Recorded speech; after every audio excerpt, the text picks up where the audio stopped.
అబద్దాలు ఆడడంలో హరీష్ రావు గారిని మించిన వారు మరొకరు లేదనడానికి నిదర్శనం.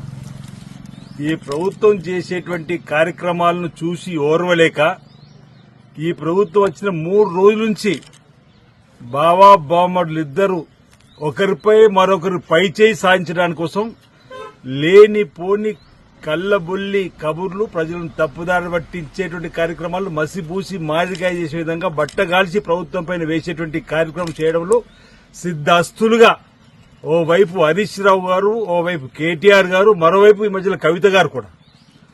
రైతు భరోసా మీరు 10 సంవత్సరాల ప్రభుత్వంలో సృష్టించిన విధ్వంసం వల్ల రాష్ట్ర ఆర్థిక పరిస్థితి అధోగతి పాలై ఆనాడు ధనిక రాష్ట్రం అని చెప్పిన మీరు శ్రీమతి సోనియా గాంధీ గారు తెలంగాణ ఇచ్చినప్పుడు 16,000 కోట్ల నిల్వతో మీ చేతిలో అధికారులు కట్టబెడితే 7 లక్షల కోట్ల అప్పుతో అధోగతి పాలు చేసిన మీరా ఈరోజు ప్రజలను తప్పుదారి పట్టించే విధంగా రైతు భరోసా వేయకపోతే ఎందుకు వేస్తలేరు రైతు వ్యతిరేక ప్రభుత్వం అంటారు.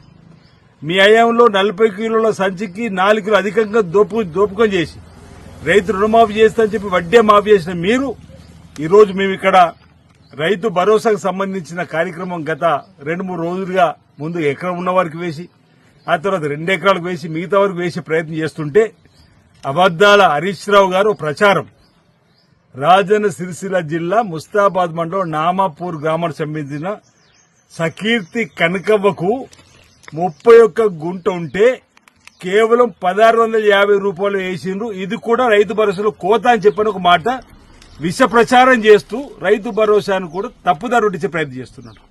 ఈరోజు సకీర్తి కనకవ్వకు సంబంధించినటువంటి పాస్ పుస్తకం, ఈ సకీర్తి కనకవ్వ అనేటువంటి పాస్ పుస్తకంలో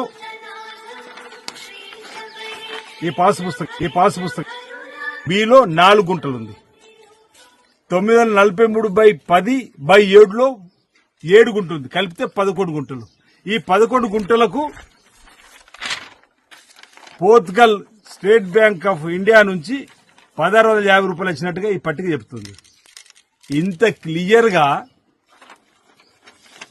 సకీర్తి కనకవ్వకు 11 గుంటలుంటే ఈయన 31 గుంట అని చెప్పి ప్రచారం చేస్తారు, దుష్ప్రచారం.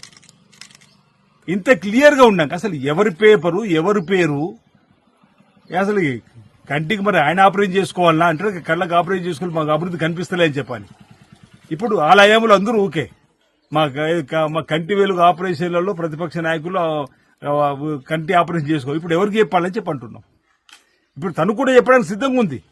నాకున్నది 11 గుంటలే, ఈ 11 గుంటలకు సంబంధించి 1,650 రూపాయలు రైతు భరోసా పేరు నాకు పడ్డదని చెప్పడానికి కోసం ఎందుకు హరీష్ రావు ఈ విధంగా ఈ ప్రభుత్వానికి దుష్ప్రచారాన్ని చేసేటువంటి కార్యక్రమం, ఈ దుష్ప్రచారానికి బాండ్ అంబాసిడర్ గా మీరు పనిచేసే విధంగా మీరు చేసేటువంటి విధానం ఇది కరెక్ట్ కాదు. హరీష్ రావు గారు అసెంబ్లీలో ఇదే విధంగా మొన్నటి రోజు బీసీ కులగణకు సంబంధించిన అంశంలో కూడా కేటీఆర్ సభను తప్పుదో పట్టించే విధంగా, అసలు వాళ్ళు కులగణన 2015 చేసింది అటకెక్కింది, అసలు ఎక్కడ కూడా వాళ్ళు బయట ప్రపంచంలో చూపించలేడు. కానీ అందులో 33 కాళ్ళు టేబుల్ తీసుకొని వచ్చి మీ 61% బీసీలకు ఇచ్చినామంటారు. తీరా చూస్తే 51% బీసీలకు ఆ రోజు చూపించారు. ఈరోజు మీ 56% చూపించారు. అంటే మీకంటే 5% బీసీలకు ఎక్కువ చూపించిన సందర్భం ఉంది. అంటే వీళ్ళు ప్రజలను తప్పుదారు ప్రతిరోజు వక్ర భాష్యం చెప్పడంలో హరీష్ రావు, కేటీఆర్, కవిత గారు ఇద్దరు పోటీ పడుతున్నారు.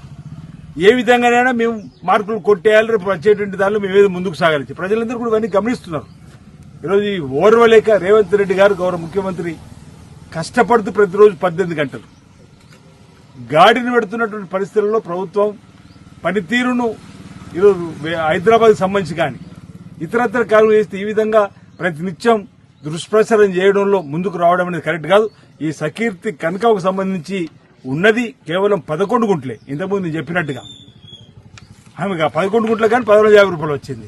31 గుంట లేకున్నా ఇక్కడ మా జిల్లాలో ఎవరు నమ్మరు వీళ్ళ మాటలు, కానీ ఇతర జిల్లాలు నమ్మడానికి అవకాశం ఉంది. కాబట్టి ఇతర జిల్లాలో రైతులకు ఇక్కడ ఉన్నటువంటి పరిస్థితిని మీకు చెప్పడం కోసం ప్రయత్నం చేస్తూ సకీర్తి కనకవ నామాపూర్ ముస్తాబాద్ మండలం రాజన్న సిరిసిల్ల జిల్లా 589 సర్వే నెంబర్ 589/రు/బిలో 4 గుంటలు, 943/10లో 7 గుంటలు, కలిపి 11 గుంటలు ఉంది. అందుకే 1,650 రూపాయలు ఆమెకి ఎస్బీహెచ్ పోర్చుగల్ శాఖ ద్వారా ఈ టేబుల్ ద్వారా ఇవ్వడం జరిగిందనే మాట రాష్ట్రంలో ఉన్న ప్రజలకు, రైతాంగానికి ఈ అబద్దాలు హరీష్ రావు గారు ఈర్ష్య పడుతూ ప్రతినిత్యం మాట్లాడే కేటీఆర్ కవిత మాట దయచేసి నమ్మవద్దని ప్రజలకు మేము విజ్ఞప్తి చేస్తా ఉన్నాం.